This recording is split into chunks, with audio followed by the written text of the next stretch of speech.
So continuing with the fear and desire, and last time we gave an example about weight loss. I used myself as an example because that's the best example, right?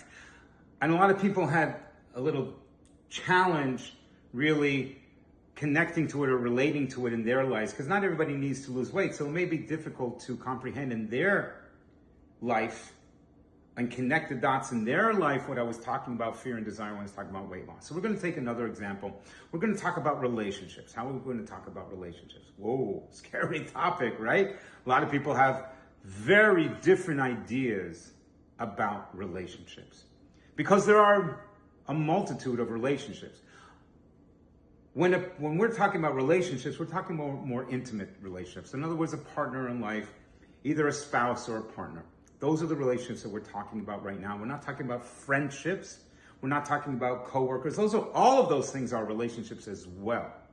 But we're talking about intimate relationships. In other words, romantic relationships, I guess is a better word to use. Some people want to stay in a relationship or get into a relationship. Is that reason for staying in the relationship or getting into a relationship because of fear or desire? And I'm going to explain it. Some people want to get out of a relationship or don't want to get into a relationship to start with. Is that out of fear or is that out of desire?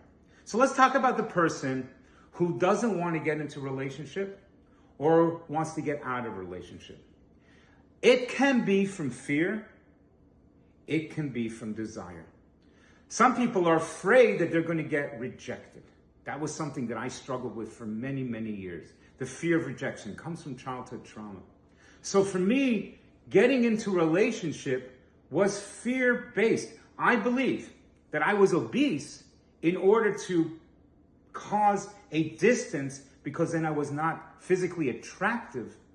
And therefore, that was my coping mechanism. I only realized this years later after I lost weight, that was subconsciously I was causing myself to be overweight, even though I was using food to numb my feelings of distress and depression and anxiety. However, there was another added bonus, was to prevent me from getting rejected. So some people are afraid to get into a relationship because they're afraid to get hurt.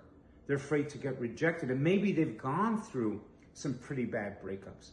So they don't want to get into a relationship, not out of a desire, but out of a fear. Some people don't want to get into a relationship because they really enjoy the solitude. They enjoy themselves, nothing wrong with that. And that can be desire. So question yourself, if you don't want to get into a relationship or you want to get out of one, it's very possible it could be fear. It's very possible it can be desire. In our next video, we're going to talk about getting into relationships. So again, question yourself. Do you want to not get into a relationship out of fear? Do you want to get out of a relationship out of fear? Or is it out of desire?